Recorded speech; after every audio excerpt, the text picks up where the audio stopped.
Choose one. Mythical creature. A Jungian psychological test. Before we reveal what your choice means, subscribe now so you never miss these deep psychological insights that could transform how you see yourself. This test reveals truths your conscious mind has been hiding from you. You stand before 4 mythical creatures. Each one represents a primal psychological force that has lived in human consciousness since the beginning of time. Do not think.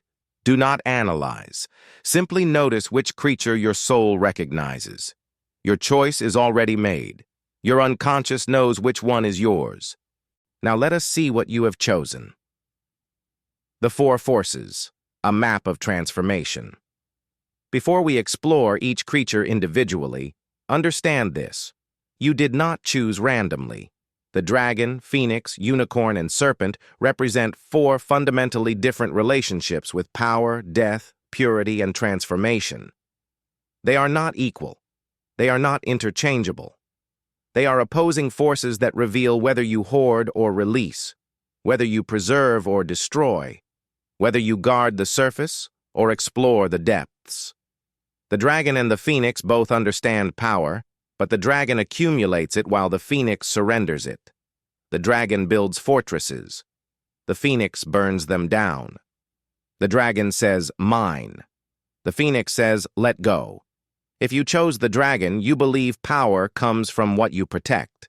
If you chose the phoenix, you believe power comes from what you are willing to lose. The unicorn and the serpent both understand transformation, but the unicorn transforms through preservation, while the serpent transforms through shedding.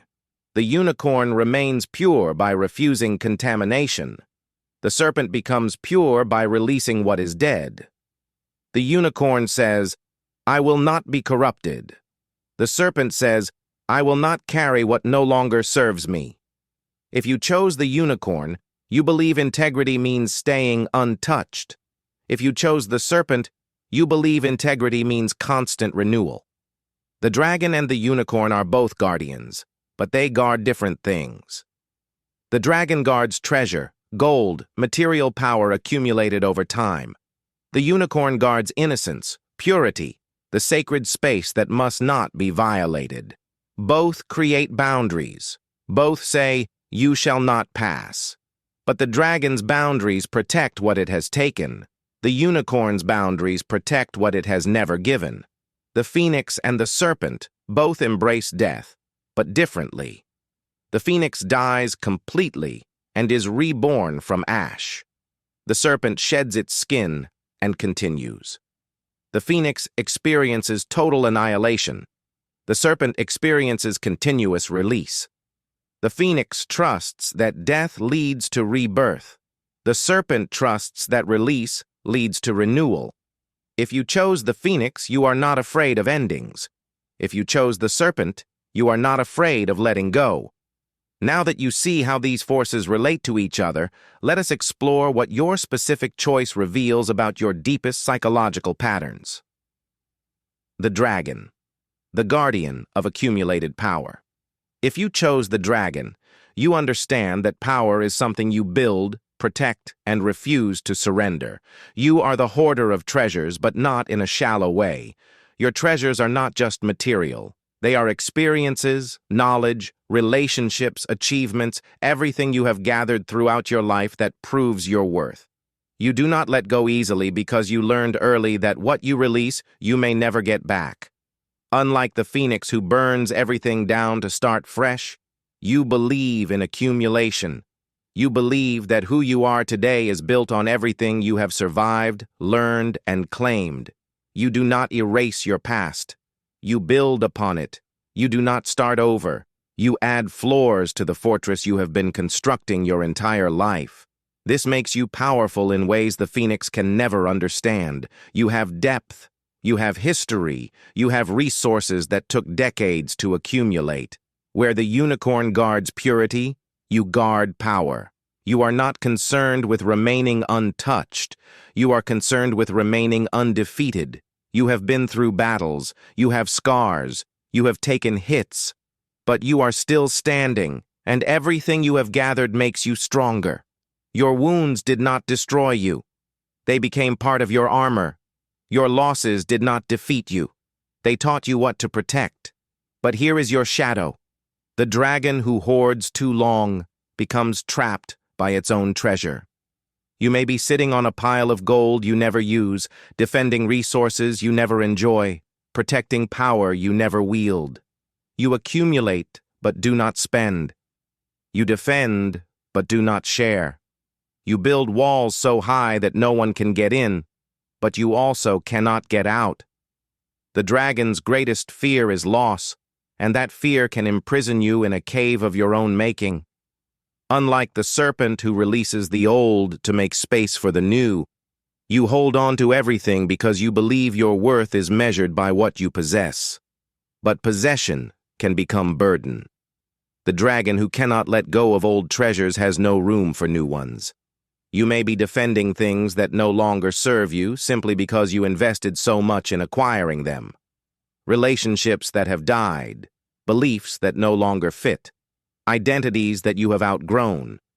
But you cannot let them go because they are part of your hoard, part of the fortress, part of what makes you feel safe. The dragon asks, "What am I guarding that is no longer treasure?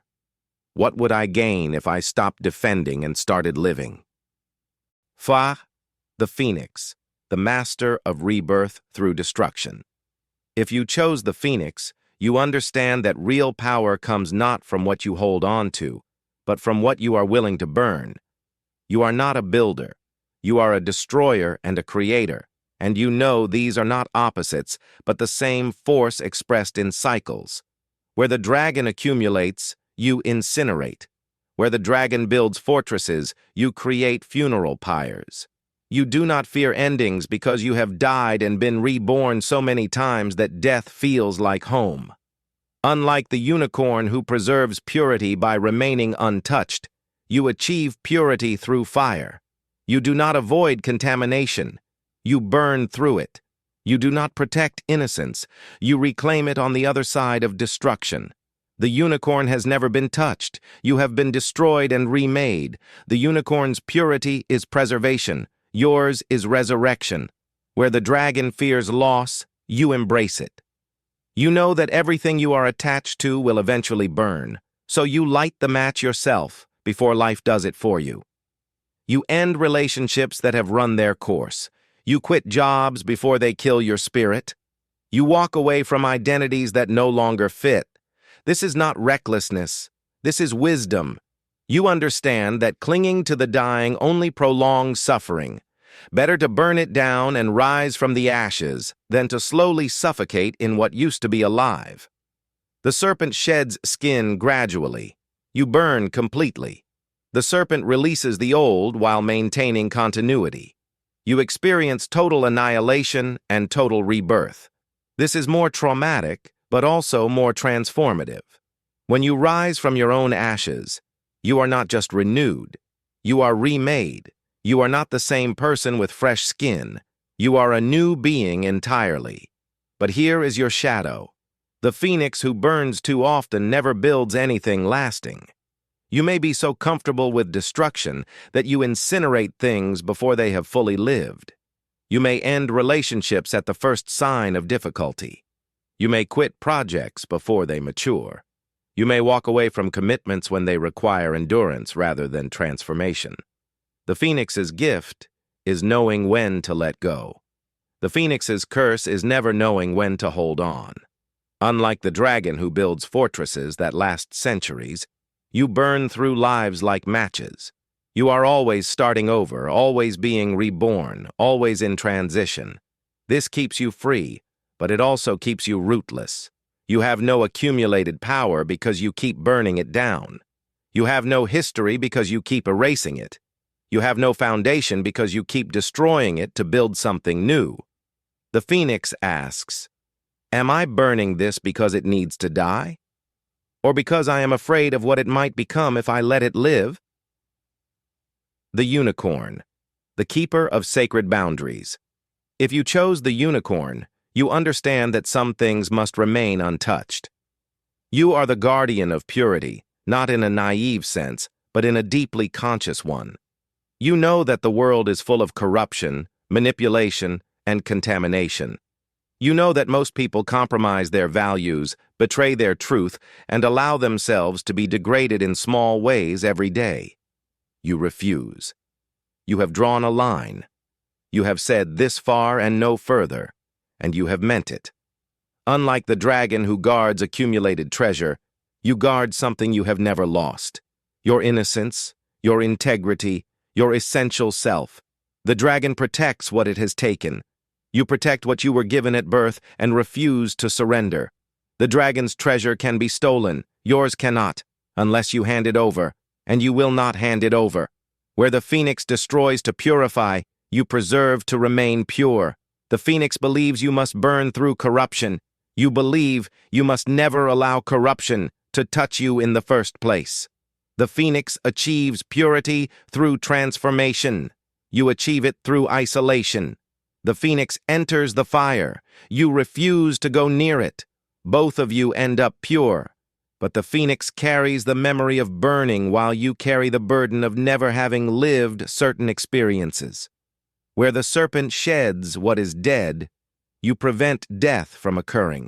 Unlike the dragon who isolates because it fears loss of treasure, or the phoenix who isolates because it burns too hot for others to stay close, you isolate because you refuse to lower your standards. You will not compromise. You will not adapt. You will not meet people where they are if where they are is beneath your sense of integrity. This makes you noble, but also unreachable. The unicorn asks, is my purity protecting my soul, or is it protecting me from life itself? The serpent, the alchemist of continuous renewal. If you chose the serpent, you understand that transformation is not dramatic rebirth like the phoenix, not accumulated wisdom like the dragon, not preserved innocence like the unicorn. Transformation is the quiet, constant practice of releasing what is dead so that what is alive can continue. You shed skins. You do not burn and rise. You do not build fortresses. You do not guard purity. You simply release again and again whatever has served its purpose.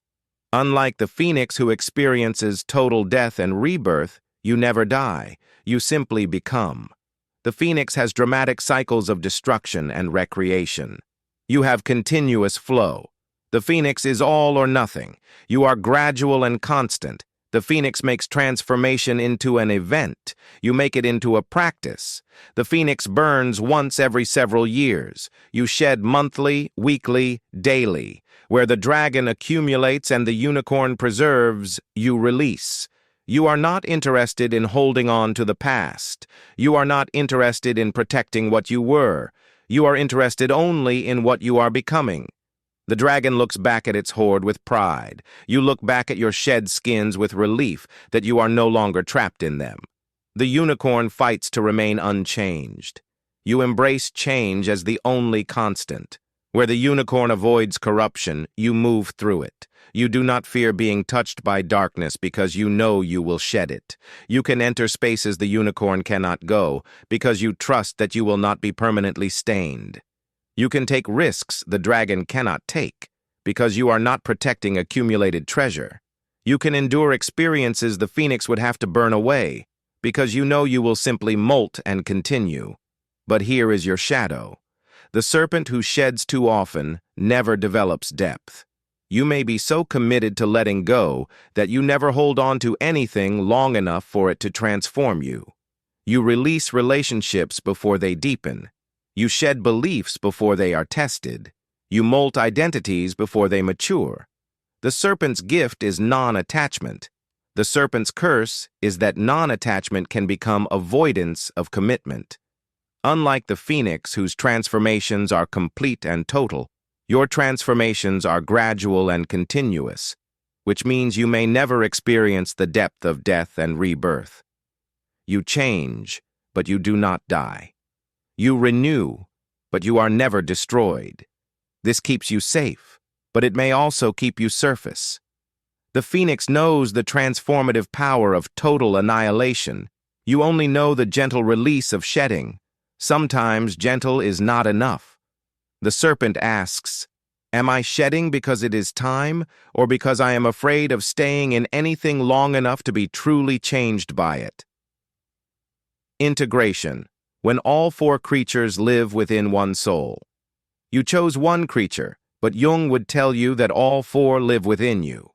The question is not which one you are, but which one dominates your psyche right now, and which ones you have exiled into your shadow. If you chose the dragon, you need to learn from the phoenix that sometimes the fortress must burn. You need to learn from the unicorn that not everything worth having can be hoarded. You need to learn from the serpent that holding on too tight is another form of death. If you chose the phoenix, you need to learn from the dragon that some things are worth building and protecting. You need to learn from the unicorn that not everything needs to be destroyed to be purified. You need to learn from the serpent that transformation does not always require total annihilation. If you chose the unicorn, you need to learn from the dragon that strength comes not just from purity, but from what you have survived. You need to learn from the phoenix that sometimes purity is found on the other side of fire, not in avoiding it. You need to learn from the serpent that you can be touched and still remain yourself. If you chose the serpent, you need to learn from the dragon that some things are worth holding on to. You need to learn from the phoenix that some transformations require complete death, not just shedding. You need to learn from the unicorn that some boundaries should never be crossed. The dragon hoards, the phoenix burns, the unicorn guards, the serpent sheds. You need all four. Hoard what is precious, burn what is dead, guard what is sacred, shed what is finished. The question is not which creature you are, but which creature this moment requires, and whether you have the wisdom to know the difference. Share which creature chose you in the comments. Not to define yourself, but to witness this moment of recognition, this snapshot of which force currently dominates your psyche. Because you are not one creature. You are the consciousness that learns when to hoard, when to burn, when to guard, and when to shed. That is the true transformation Jung spoke of. That is individuation. That is becoming whole.